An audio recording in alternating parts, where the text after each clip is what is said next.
Number 7. Dodge Dart First Generation. The Dodge Dart that American buyers remember, the compact that spent the late 1960s building one of the most durable reliability reputations in the domestic industry, was not the car that arrived in 1960. The first-generation Dart was a full-size vehicle whose quality record bore no resemblance to the platform's eventual reputation. Early production quality inconsistencies included electrical issues, trim fit problems, and corrosion complaints that varied significantly between owners. Body rust appeared faster than buyers at mainstream price points expected from a new vehicle. The automatic transmission configurations attracted complaints at rates that a family vehicle at this price bracket made difficult to justify, and build consistency fell below what the Dart nameplate would later come to represent. The first-generation Dart's value lies in the contrast with what replaced it. The 1963 redesign became one of the most dependable American compacts of its era. That improvement happened because the original record made it necessary, and because Dodge had the engineering capability the first generation's timeline had not allowed it to deploy. Number 6. Dodge Aries. The Dodge Aries arrived in 1981 as one of the most important vehicles Chrysler had ever produced. The K-car Lee Iacocca tied publicly to the company's ability to repay its government-backed loans. That importance did not translate into a reliability record that matched the urgency of the platform's development timeline. Early Aries models developed carburetor problems, producing stalling and rough running, documented across Dodge's dealer network. The automatic transaxle generated shifting complaints and premature failure rates buyers of a new family sedan found difficult to accept. Body rust advanced through lower panels faster than Japanese alternatives buyers were increasingly comparing against. Consumer Reports rated the Aries below average for reliability across multiple early production years, a result buyers who chose it as practical economy transportation found more consequential than higher budget owners might have.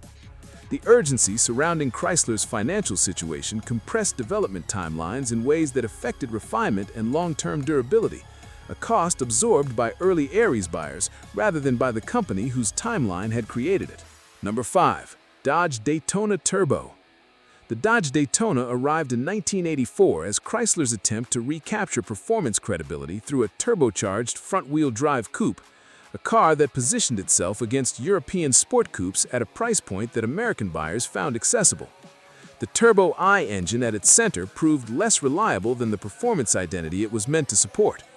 The 2.2-liter turbocharged four-cylinder developed heat-related failures that owners documented with a frequency inconsistent with a car sold on its sporting character. Turbocharger durability and heat management became recurring ownership complaints, especially on heavily driven examples. Vacuum line faults, sensor failures, and electronic issues added complexity that many owners and independent shops struggled to diagnose consistently. Consumer Reports rated the Daytona Turbo below average for reliability across the relevant production years. The Daytona's ambition, a turbocharged American alternative to the European sport coupe at an accessible price, was defensible as a concept.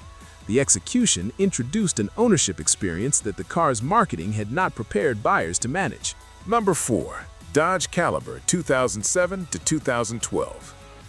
The Dodge Caliber replaced the Neon in 2007 with a crossover-influenced body that addressed the segment shift toward taller vehicles while introducing a reliability and quality record that many buyers wish the comparison had ended there. The continuously variable transmission in CVT-equipped models generated complaints that Dodge's dealer network documented from early in the production run: hesitation, shudder, and premature failure at mileages that buyers of a vehicle still under warranty found impossible to rationalize. Interior quality fell measurably below what competitors in the compact segment were delivering simultaneously.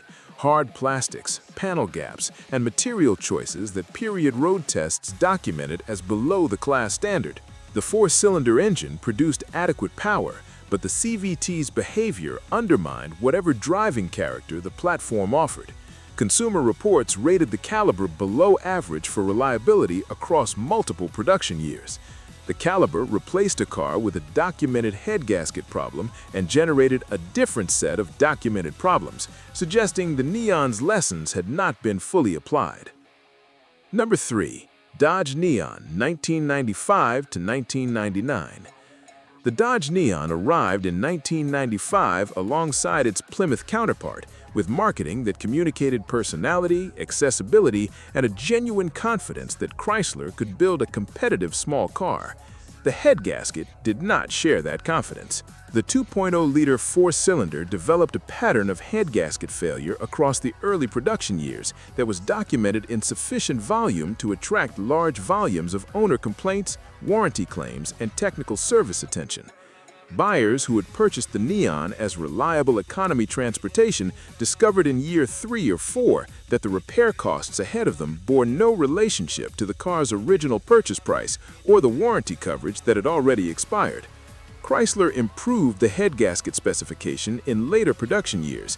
The buyers of early models absorbed the cost of a problem that should have been resolved before launch. The Neon's failure mattered beyond its own sales numbers because it arrived at precisely the moment Chrysler needed American buyers to believe the quality gap with Japan had closed. Number 2. Dodge Aspen, 1976 to 1980.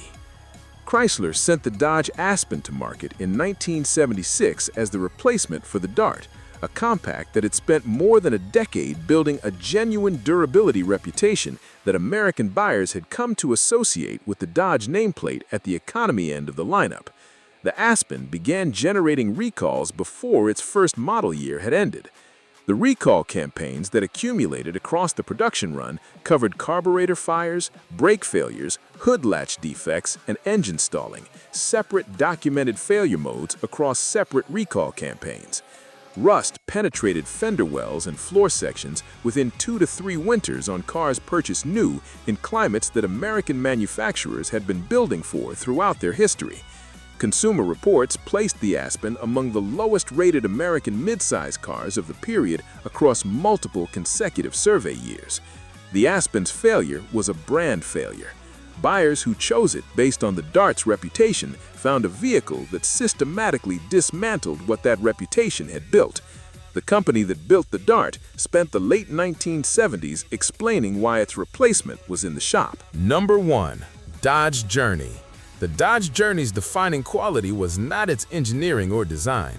It was its longevity, 11 model years on a platform that fell behind segment standards unusually quickly after launch and was never meaningfully updated. Kept on sale while Honda, Toyota, and Hyundai each released multiple crossover generations around it. Consumer Reports rated the Journey poorly across most of its production run. Interior quality reflected a product frozen at a specific moment and never updated to match where the segment moved. Driving dynamics fell behind competitive alternatives by 2013 and continued falling for 7 more years. The third-row seating that justified its crossover positioning was functionally limited in ways buyers discovered after purchase. The Journey is at number 1 not because it was the most mechanically compromised Dodge on this list. The Aspen and the Neon claim more specific failures. It is here because it represents a manufacturer that determined continued production remained financially defensible and kept selling it to buyers for over a decade while the competition moved forward without it.